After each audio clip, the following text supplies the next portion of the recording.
Okay, magandang gabi sa aking mga taga-subaybay sa YouTube channel ko. Itong maiksi lang sasabihin ko. Okay, nagpo-post ako na may hanga ako kay Trillanes. Maraming nagko-comment, lalo na yung mga kamag-anak ko, na hindi sila sangayon sa sinasabi ko. Ngayon, di ko kayo pinipilit maniwala sa akin, kanya-kanya tayong pananaw, pero basta ako, naniniwala ako sa mga sinasabi ni Trillanes. Kahit ano pang sinasabi nyo, kung ano-anong mga nadinig nyo, I don't... Siguro, bahala kayo kung anong source nyo. Basta ako naniniwala na honest na tao si Trillanes. Kung nag-rebuild man siya, may dahilan siya. At sa tingin ko, ipinaglaban niya yon. Okay? Once na PMA year ka, magaling ka, estudyante ka, magaling, meron kang ipinaglaban, bata ka pa lang, may ambisyon ka na. Okay? So, magaling, no question about it, matalino siya. Ngayon, kung ano man yung nadinig nyo, na siya ay ganito, anuan, kunyari sabihin nyo, hindi nga nanalo bilang mayor. Ay, guarantee ba yun? Does it guarantees that hindi siya magagaling na tao? Na hindi siya nanalo sa lokal, sa Caloocan?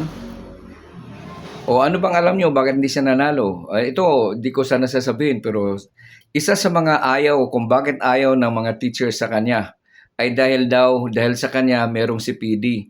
Yung kailangan ka mag-aral pa uli para pag nag-renew ka, meron kang earn units doon sa nagmasteral ka ba, o kung hindi ka nakapag-masteral, nagsiseminar ka, may earn units. Yun ang dahilan dahil dagdag trabaho daw. Pero maganda ang purpose ni Trillanes kung bakit niya ginawa yun. So that hindi ka ma-stagnant. Kung teacher ka, hindi ka ma-stagnant dahil you keep on upgrading. Kasi may mga bagong teknolohiya, may mga bagong technique sa pagtuturo na hindi yan nung nag-aral ka pa. Kunyari, 20 years ka nang hindi So, old style yung gusto mo. Old style yung natutunan mo. So, dagdag trabaho, kaya ayaw ng mga teachers, kaya malamang hindi siya binoto dahil dagdag trabaho. Pero kailangan yun eh. Tingnan mo mga seaman, maya-maya tuwing baba o hindi man tuwing baba, laging may bagong schooling sila to update, di ba? Ganon yun. Pero it doesn't mean na hindi siya makatwiran na tao, di ba? Sino ang hindi ito? Bakit tulog pa din kayo? Bakit hanggang ngayon hindi nagpapaliwanag si BP Sara sa mga inakusa sa kanya? Bakit ayaw niya ipaliwanag sa taong kayang siyang i-interrogate, sa taong may alam talaga sa inakusa sa kanya? Di ba dapat harapin niya yon? Ito ngayon, hindi na naman siya umatin kanina. Ni isang abogado walang umatin dahil wala daw authority. Yung Justice Committee, samantalang malinaw sa konstitusyon na ang impeachment should be initiated in Congress. But ayaw niya umatin. Tapos, yun, hanga kayo. Hanga ba yung hindi nagpapahalaga sa institusyon? Dapat kung ikaw gusto kang maging leader at democratic country tayo, pahalagahan mo kung ano yung naitayo para mapapaliwanag mo. If something is being questioned in you, you are to participate. Hindi ka kung ano-anong gagawin mo. Di ba? Pakita mo na kaya mong harapin, kaya mong panindigan ano man yung ginagawa mo. Hindi yung haharap ka lang sa media, sa tao. Wala namang alam yun eh. At yung mga nag-akusa sa'yo, yun ang may alam, yun ang harapin nyo at ilabas mo yung defense mo. Di ba? Hindi yung outright wala. Outright na hindi niya ginagalang na yung kongreso. Wala daw karapatan, walang authority to have that impeachment hearing. Saan niya kinakuha yun? Oh, di ba? So, delay hanggang i-delay, hindi mailabas yung depensa niya hanggang malapit ng eleksyon, hanggang matabunan na lang yan at busy na rin yung mga tao. 'Di ba? Kayo mga pumapabor sa ganun, bakit gusto nyong hindi hindi harapin ni Bibi Sara yung inakusa sa kanya? 'Di ba? Kung talagang wala siyang kasalanan, hindi ko sinabing may kasalanan siya, dapat tapang niyang harapin, hindi yung idaan niya kung saang delay-delay ng delay. Tulad kanina, ni lawyer niya walang umattend.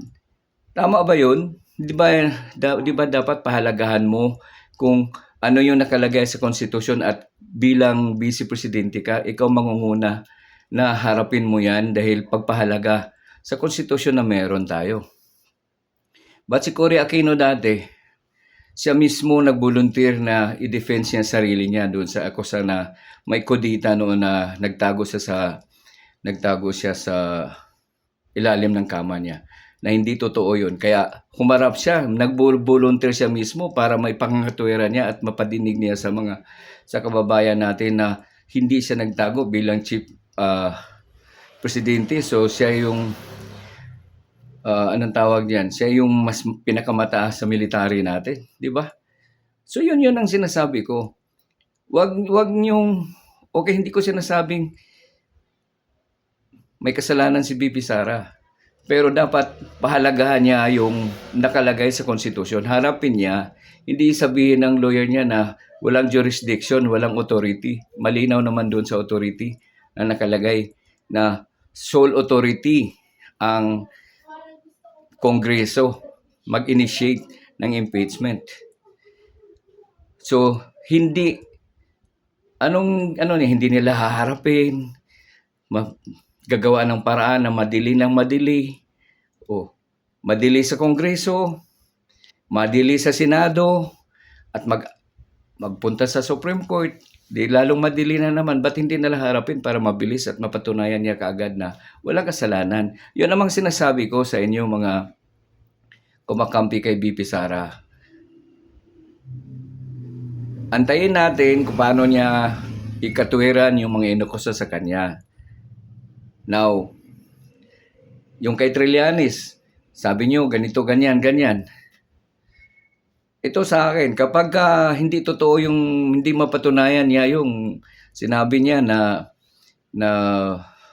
pagka nabuksan yung bank account ni BP Sara, nandoon daw yung mga ganito ng ganyan related sa mga pera na makikita daw doon. Pagka yun nabuksan at hindi napatunayan yun, hindi na ako maniwala sa kanya, mali pala siya. Yun lang yun, ang antayan natin na mabuksan at tarang malalaman natin kung sino nagsabi ng totoo. Diba? Huwag tayong huhusga. Hindi ako huhusga na mali si BP Sara. Pero gusto kong madinig ano yung side niya para mapatunayan din natin yung kung ano nga ba yung mga na hindi totoong pinagsasabi ni Senator Trillanes. Kasi maraming naniniwala na ang sinasabi ni Trillanes ay possible na totoo. Possible hindi ko sinabing totoo. So, malalaman natin kapag nabuksan yun. Di ba? Yun lang.